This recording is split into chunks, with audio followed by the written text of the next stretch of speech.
And welcome back to Atreyu News. Trump is going after welfare. President Trump is making an attempt to tackle welfare fraud in the country, and the liberals are losing their minds.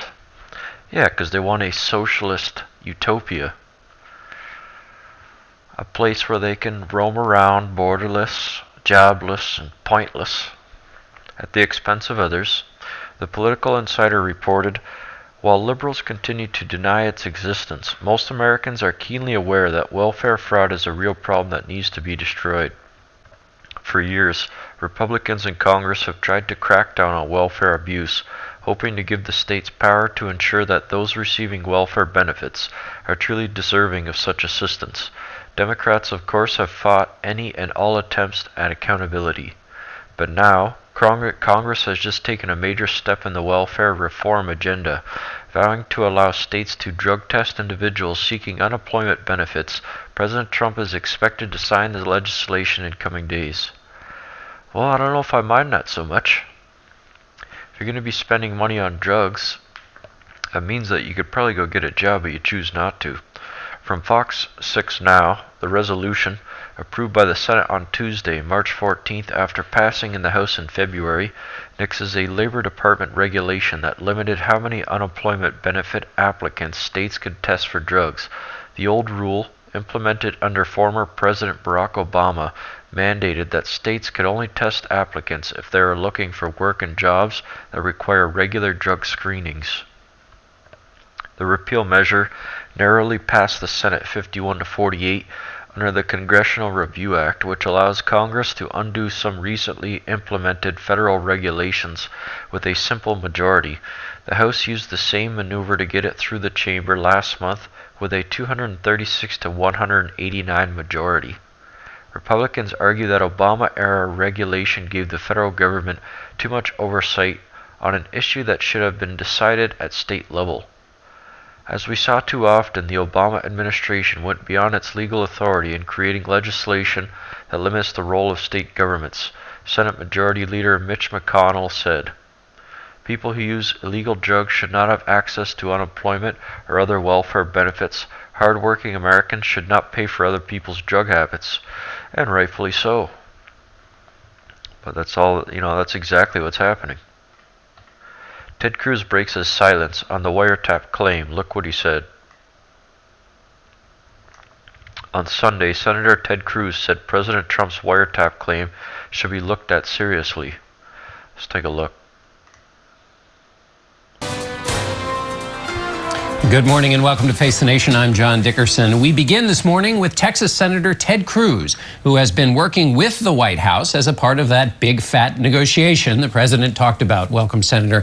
I want to get to the negotiation in a minute, but I want to start with the president's reassertion on Friday that President Obama wiretapped Trump. Intelligence officials, Republicans in Senate and House have said this didn't happen. Should the president drop this?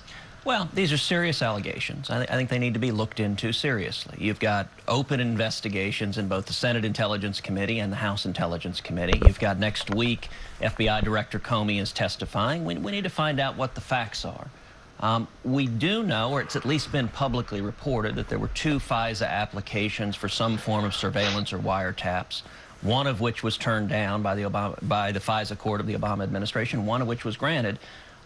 I think it's important to learn a little bit more detail as to what was contained in those FISA applications, and I think the investigations will bring that out. The reason I ask is because there's a lot of questions about whether the president is carrying on something here with kind of his own idea of things. You in the campaign went back and forth about the question of veracity. He had told stories about your father and JFK's assassination. There seemed to be as much evidence for that as there is for this wiretapping claim. Can people trust this president? Well, listen, I don't know what basis the president has for these allegations. They're serious allegations. He is now the president of the United States. The Department of Justice, the FBI, the CIA, they all report to him. And we should examine what the evidence is. I think it would be quite good for the administration to put forward what evidence there is. I will point out that this is not necessarily as outlandish as everyone in the press suggests. We do know that the Obama administration targeted their political enemies. We do know that the IRS, for example, targeted citizens groups who spoke out in defense of the Constitution, who spoke out against Obama. And so the notion is not necessarily outlandish, but it's serious. So it needs to be based on facts. But we should see what the facts are behind this. But that equivalence, I mean, in this case, he's saying the President of the United States wiretapped him specifically. That is of an order different, isn't it? I think we should see the evidence behind it. The FISA applications, though, are significant, or at least they could be. I mean, they've been reported publicly in the media. You know, it's not often that the FISA court turns down an application. They usually grant those applications. That suggests the application was probably overbroad. It's worth looking at, was there a fishing expedition that the Obama administration was trying to do or not? All right, let's move on to health care, big issue, and you are in the thick of trying to make it better. What is it that you're trying to fix with the health care plan at the moment? The number one issue is premiums. Premiums, premiums, premiums. When I'm back home in Texas, what I hear from Texans every single day is I can't afford health insurance. That Obamacare, the average family's premiums, they've risen over $5,000 under Obamacare. That's the central problem. Now, the current House bill, as drafted, I do not believe it will pass the Senate. It doesn't fix the problem. My biggest concern with the House bill is it doesn't lower premiums, and CBO, in fact, projected that in the first 2 years, premiums would rise 10 to 20%. Although it did say then and they would go down. It did, but I got to tell you, if Republicans hold a big press conference and pat ourselves on the back that we've repealed Obamacare and everyone's premiums keep going up, people will be ready to tar and feather us in the streets, and quite rightly. Do you think, Senator, the same about that coverage question? 24 million, the CBO said. Look, the coverage question, it's actually interrelated to premiums. If premiums keep going up, one of the big problems with Obamacare, people can't afford health insurance. You know, a couple of weeks ago, I did a debate with Bernie Sanders, 2-hour town hall on Obamacare. The next day, I was having dinner here in Washington, and two waitresses I know well, they both came up to me and they said, one said, you know what? My premiums have tripled in the last 3 years. They went from $400 a month to $1,200 a month. She said, for the first time in my life, I don't have health insurance. She also said, for the first time in my life, this restaurant put me at under 30 hours a week. They put me at 29.99. I don't have insurance. The second waitress, who I also know well, said she was 4 months pregnant, and she had just gotten a notification from her insurance that the doctor that she likes and trusts can't deliver her baby because he's not covered. So how do you fix it? We've got to fix that. We can do that in the House bill. But the only way to drive down premiums is we need to repeal the insurance mandates. There are 12 insurance mandates that are in Obamacare. The House bill only touches 2 of them. We need to repeal those mandates to drive down cost. We need to allow purchases across state lines. We need to allow association health plans, and we need to allow people to pay premiums from health savings accounts. All of those will make it much more affordable for people to get health insurance. The President and the House Speaker say that's going to happen. It's going to be a 2-step process. First, the American Health Care Act goes through, and then this second set of legislation comes on. You're chuckling. That ain't going to happen. It's their so-called 3-bucket solution, which is all the good stuff is in bucket 3. Bucket 3 takes 8 Democrats. Right now, Senate Democrats are opposing everything. You can't get 8 Senate Democrats to agree on saying good morning. Anything in bucket 3, I've called bucket 3 the suckers bucket. And what I have been urging the president and the administration and leaders in both houses, take everything in bucket 3, put it in bucket 1. We've got to actually fix this problem. Their argument is that you can't do it all in this, what you're calling bucket 1 in the American Health Care Act that Paul Ryan and the president support, because the rules of the Senate just will not allow it. And so that's what you're up against here. But that's fundamentally false. The rules of the Senate, we're on what's called budget reconciliation. It's governed by the Budget Act of 1974. It lays out a test for what's permissible on reconciliation. 6-part test. The central part of the test is it budgetary in nature? If it's budgetary in nature, you can do it. If it's not, you can't. You look at the insurance mandates. They impact billions of dollars of federal spending. And I'll point out the Obama Justice Department went before the U.S. Supreme Court twice and argued the mandates are integrally related. They're intertwined with the subsidies. You cannot sever them. Under the statute, we can do this now in bucket 1. And if we don't, this bill doesn't pass. And if it doesn't pass, it's a substantive and political disaster for everyone involved. If it doesn't have these reforms about the mandates in it in the Senate bill, will you not vote for it? I cannot vote for any bill that keeps premiums rising.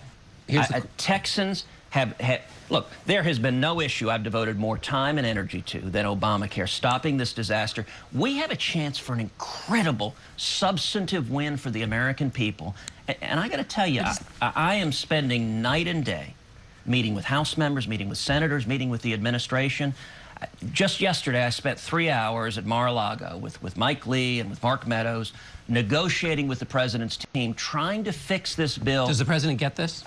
We have had multiple conversations. The vice president and I have had multiple conversations. As he said on what you played a minute ago, President Trump said, this is one big fat negotiation.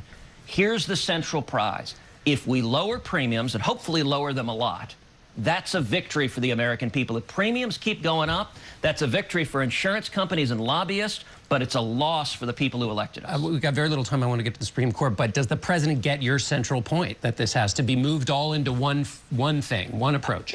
I think that the president right now is listening to the arguments on all sides. He wants to get to yes, and I want to get to yes, but we've got to actually solve the problem. That's my focus right now. 30 seconds on the Supreme Court nominee, Judge Gorsuch. Is it going to be filibustered, do you think, and what will Republicans do? I think it's 50-50 whether the Democrats filibuster. They don't have any good arguments against Gorsuch, but they're furious that we're going to have a conservative nominated and confirmed. I'll tell you this, Judge Gorsuch will be confirmed. He will either get 60 votes and be confirmed, or otherwise, whatever procedural steps are necessary.